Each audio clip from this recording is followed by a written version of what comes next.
Spoiler alert, it's getting up early. Sorry for the clickbait title. But if you want to hear about it, as well as get the rundown on my cue from last week called Ceiling Breaker, then stick around for my week 14 check-in.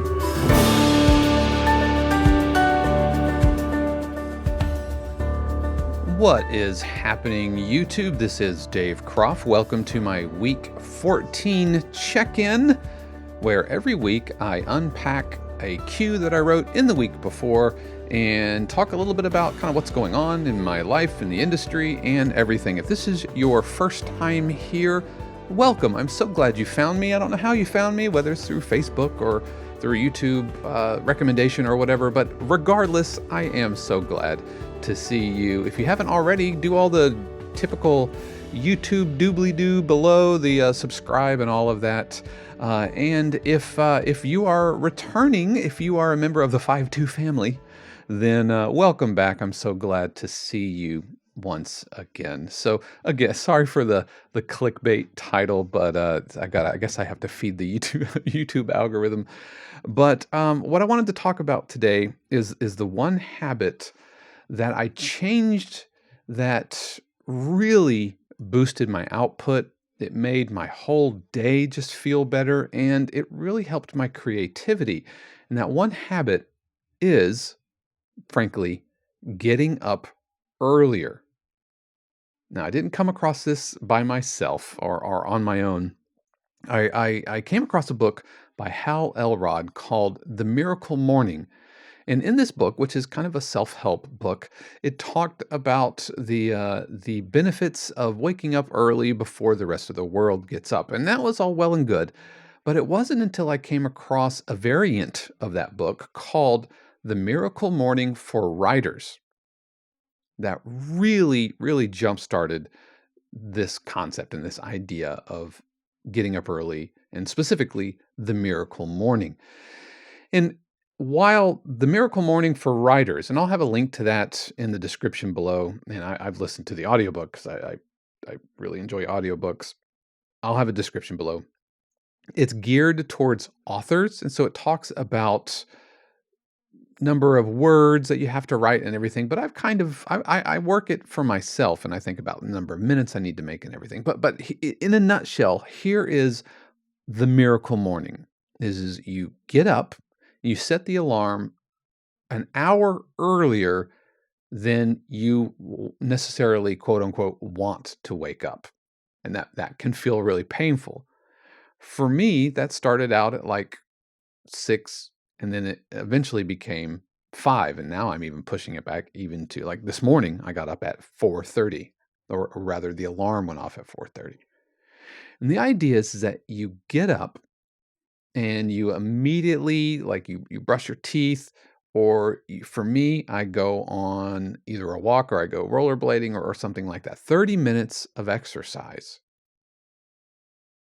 And then I do my morning routine where I clean out the kitty box and I make some coffee. I take a shower, and I'm usually sitting in the studio by 6:30, 7 o'clock or so, by the time I've had this completely full morning. And I've even recently started meditating, just a brief little 5 to 10 minute just quietening of the mind, just sitting right here in the studio, just with a little meditation app called Headspace, and just breathing, just kind of resetting before the day. And recently, before I do anything, before I answer emails, before I make this video, before I check Facebook, before I do anything else, I open up Logic or the DAW of your choice, and I just start writing.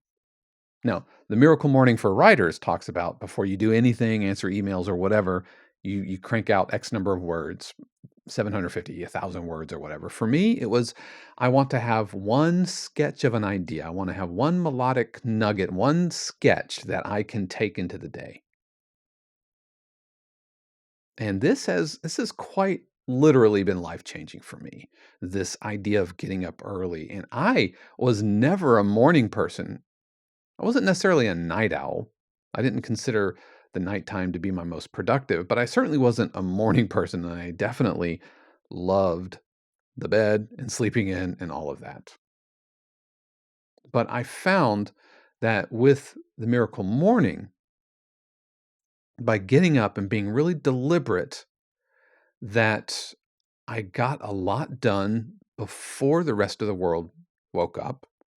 And pre-COVID, I was able to get work done before I went off to my day job. In which case, it's Full Sail. Before I had to leave the house between 8 and 8:30 to get to the office, I would have had a 1.5 to 2 hours of productivity before that even happened. And if you're like me, you're probably working a day job while you're trying to get this career, off the ground, trying to get some lift to it. And I found that if I worked late at night, super late at night, then I felt like I was neglecting Shannon, my wife, and I felt much more apart from her, even if she was, like, in bed. Like, right now, she's still asleep, but I don't necessarily feel separated from her because I'm I'm here, I'm awake, and I know that she's gonna be awake in a little bit, and I'll go downstairs and, I'll bring her a cup of coffee and do all the normal morning stuff. And she is not a morning person at all, at all. And I wasn't. But after a few days, it really took probably about a month. It's 21 to 30 days to create a habit of being super intentional about it. I found that I really enjoy it. Now, the book talks about, every morning it's like Christmas, and I don't get into any of that. But because there are certainly days that I'm like, oh man, time to make the donuts, just drag myself out of bed. But most days, by the time I get to the studio, I am really ready to go. And it has absolutely unlocked my output. Working all these projects and multiple queues flying around the different publishers and different projects within the same publisher and trying to find the time to do it.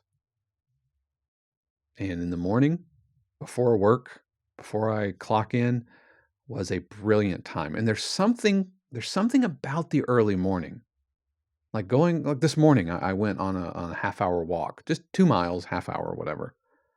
And there's something really, I don't wanna get too spiritual here, but there's something just, I don't know, anticipatory about that early in the morning, 4:30, 5 o'clock in the morning. The world's starting to wake up, and it kinda, I don't know, it feeds your soul, it feeds my soul.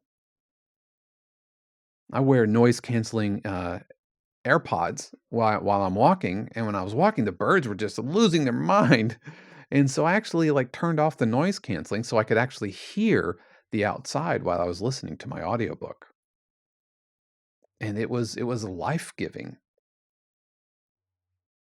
and by the time I got done with my walk, I was feeling good, burned about 250 calories or so I entered it into my little exercise app, took my shower, pressed play on the coffee machine, and sat down and wrote for about an hour. And I feel, man, right now, I feel like ready to take on the day. So before the rest of the world has even woken up, I feel like I've been more productive than I would have if I was just now getting up. Because I hate being late. I hate waking up late. I hate feeling behind. And so getting up at the last minute and then rushing, it just sets the tone for the whole day. But right now, and this might pass, right? Today might go sideways or whatever, but right now I feel pretty ready to take on the world.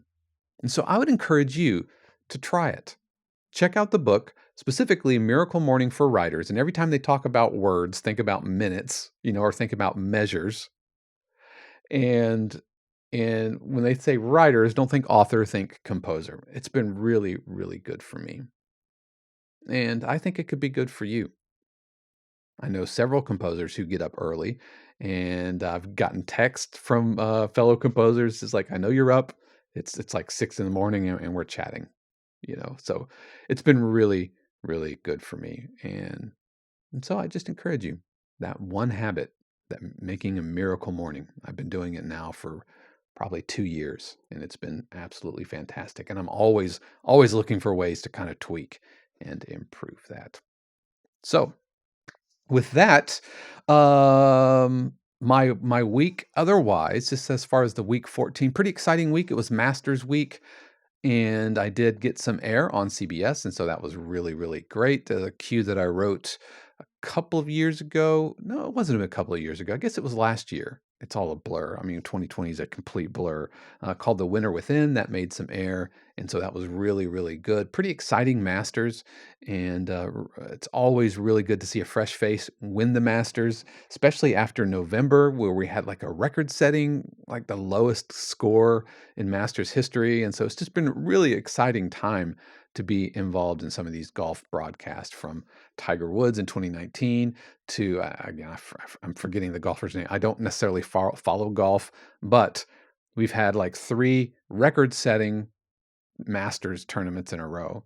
And so what that translates to me necessarily, I'm not to be too direct about it, but that means more ratings. And so more ratings means higher royalties. And so, but it's been a really busy week. Last week, wrapping up a project with all those tension cues that we have been talking about, either in the live stream or here on the channel, and just really, really getting to that and cranking out these cues. And so last week saw, I think, like 4 or 5 separate cues get written and delivered. And so it was kind of draining. And one of those cues was this cue called Ceiling Breaker, because on top of trying to wrap up this this driving documentary, these really electro tension cues, the Masters tournament comes along and they need more music, and there's a movie that goes along with it, a documentary, and so really cranking those out. And one of those cues that I worked up last week was called Ceiling Breaker, and this was done in such a rush. I'm just now realizing that it's not even been organized. I'm realizing. So we're going to the colors are all off, but by request, I'm going to break down Ceiling Breaker. We're going to take a look at it, and then we'll talk about it on the other side.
That is Ceiling Breaker. Specifically, there were some portions of the documentary that they were featuring women golfers, and so that was one of the requests was having music that was specifically empowering and empowering for women. So hence the title.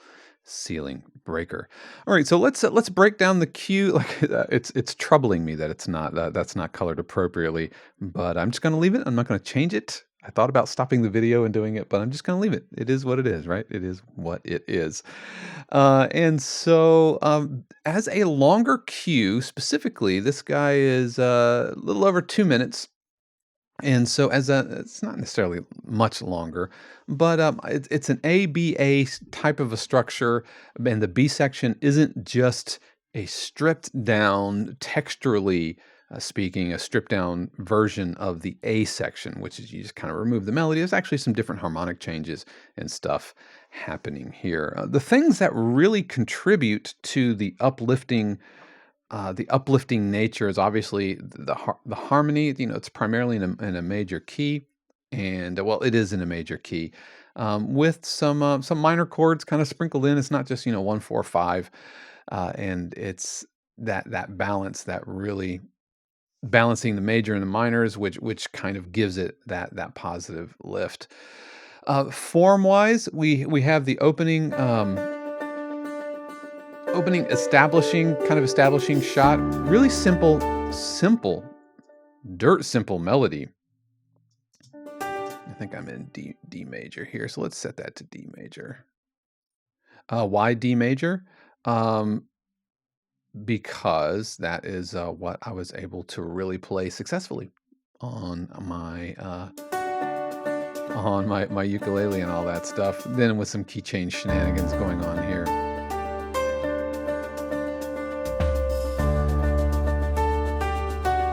That's the melody, and because one of the elements of this cue was kind of intrigue, there was a hint of intrigue, and so using the C natural in the key of D, it is D major, but it's really D Dorian if I'm being really specific about it.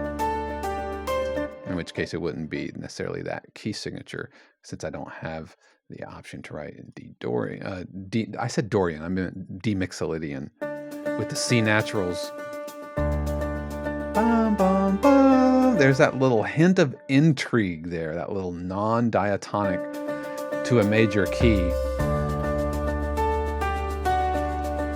And this is something that Thomas Newman, he does this kind of thing all the time, using the Mixolydian scale, not as in a bluesy way, using that flat seventh scale degree, in this case the C natural, to kind of bring a little bit of, just a little bit of either folksiness, intrigue, right? And then just double up the melody, add some octaves with this drone going on. The drone really, well, it's part of the piano. So the piano's just honking away on the drone. Also have a Dulcimer drone. So these four sounds together. And this dulcimer is a contact instrument, specifically the hammered dulcimer from Cinesamples, and the alien drum from 8DO.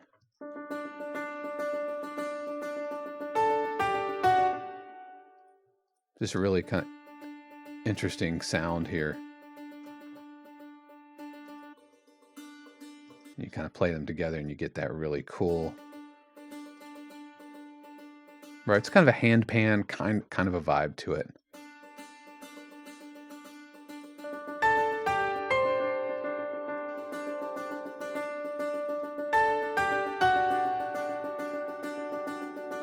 Okay, and so the melody cooks along, and then I get into my B section, which is pulling energy back.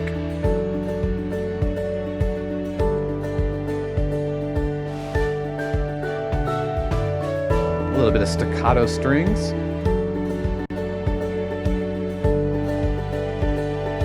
And the drone is going along the whole time.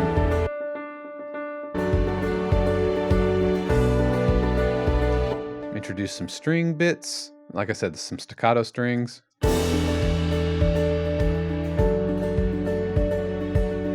Let's talk about these woodwind parts here. And this is the idea is minimalism, and I don't mean minimalism by not having a lot of things, but minimalism in like the Steve Reich kind of way. Oops, let me back that up.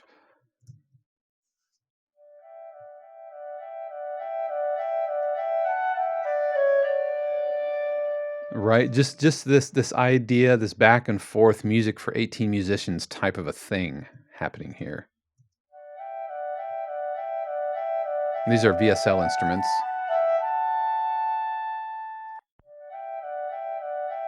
Bring in some horns.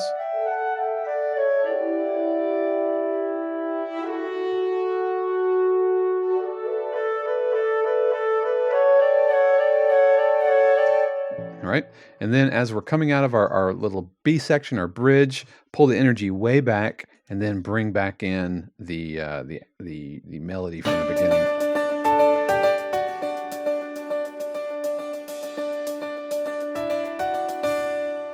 And then into a key change. Now, you can't always necessarily get away with key changes. In production music, generally they want key changes to kind of, or keys to all stay in the same key, same emotion. But because this is a custom library cue, it's specifically for a golf documentary, and it doesn't need to necessarily apply to a bunch of different scenarios. I was able to kind of get away with putting in a key change here. A little floaty moment. Bum, bum, bum. Timpani roll. And just modulate the key.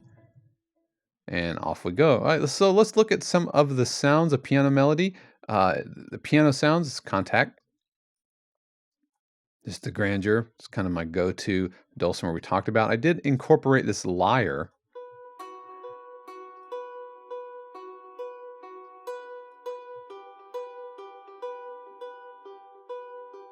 And to be honest, I'm having trouble remembering what instrument, like, because I had it pulled up. I am ashamed to admit. Can't remember. It's the 8-dio lyre. Right. Yep. So 8-dio lyre.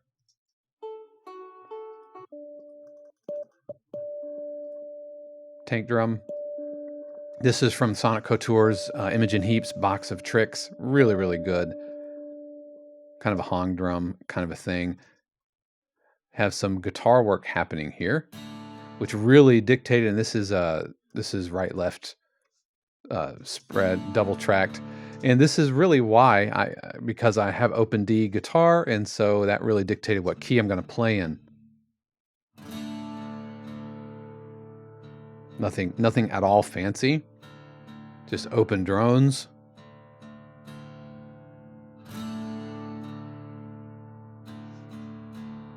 Not a ton of processing. A little bit of reverb here. A little compression. It's not even a great performance.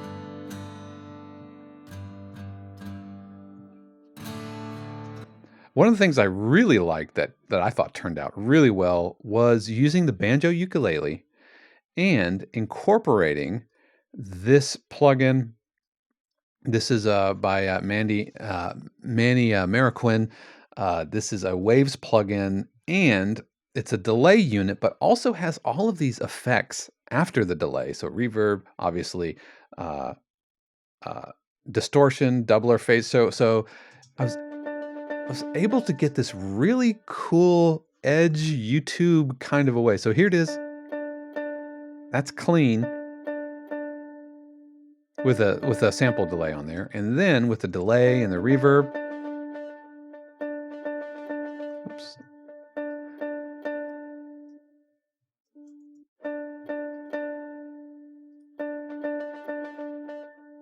I thought it turned out really, really well, especially once I started leaning into it.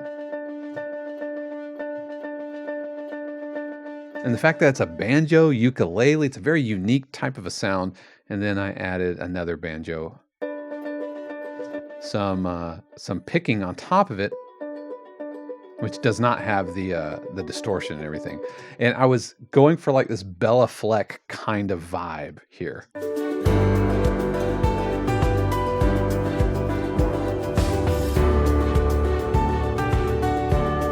Like you don't necessarily hear banjo picking on like golf cues, but there it is, and they loved it.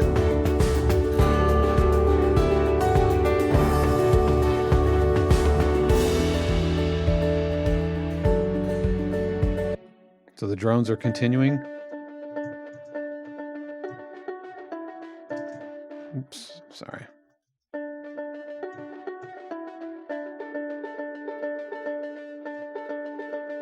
Again, going for this Bella Fleck, where you're like listening to it and you're like, is that banjo? Do I hear banjo happening? All right, have this harp ostinato. This is Vienna Ensemble Instruments. My horns are the Cinebrass horns. Then here at the end, I have this brass, these big brass hits. This is also Cinebrass. It's not the best programmed. Quite honestly, this was like right at the 11th hour. I'm like, I really need an echo, a call and response melody. Bum, bum, bum. All right, so the piano's playing bum bum bum, the primary melody, and then I have this response from this like brass kind of fanfare kind of thing happening. All right, my strings, spoiler, these are the Synfobia strings, but also layered with the 8DO anthology strings as well. Just to give some a little bit of density to it, separated in lows and highs. Staccato strings, also layered. The 8DO. And when possible, I do layer my strings just to make them a little bit more unique. Now, not a ton of people use Synfobia, but like a ton of people use, they're using like Albion, and a ton of people are using the LA scoring strings and that kind of thing. So if you can blend some of your own, your string libraries, then that's going to kind of help give you your own sound. So I would recommend doing that. Another tank drum, some low dulcimer piano, just separated out highs and lows so that if needed, I could stem them out separately. Electric bass. All right, this is the Scarby bass, and I really like the J bass because you can select the neck pickup or the bridge pickup. So I really dig that, or the playing position.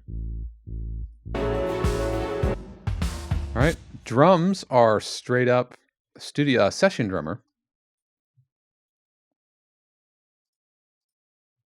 Oh, I'm sorry. This one's the modern drummer. It's still Native Instruments.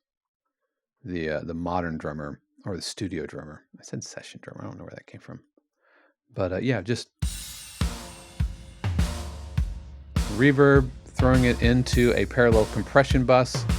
Gives it nice and fat. I use the one knob pressure for my parallel compression bus. All right, shakers. Okay, this is my rain stick.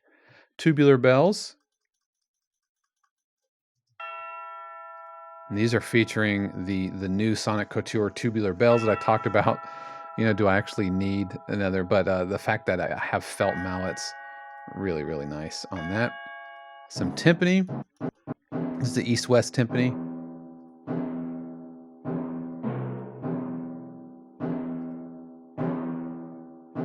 Hollywood orchestral percussion.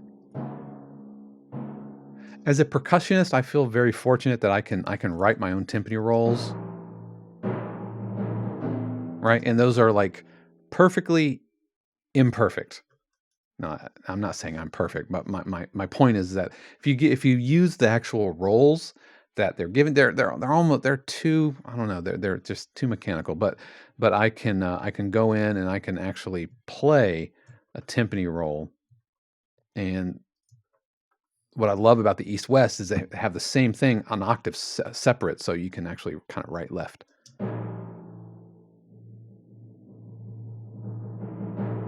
Right? So instead of futzing with the mod wheel and all of that stuff, and trying to figure out how do I get like a sforzando, which is that accent and then back way off and then crescendo. So I am fortunate that I'm able to do that. Little concert snare part. This is more east-west. And this echoes what the staccato strings are playing during this. Staccato strings have this little motif that pops up.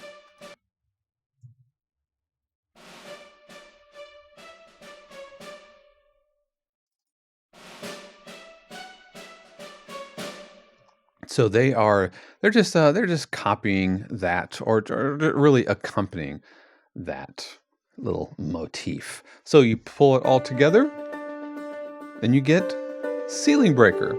We're really happy with this cue. I think it turned out really, really well, and I was very pleasantly surprised with how well that banjo ukulele worked out.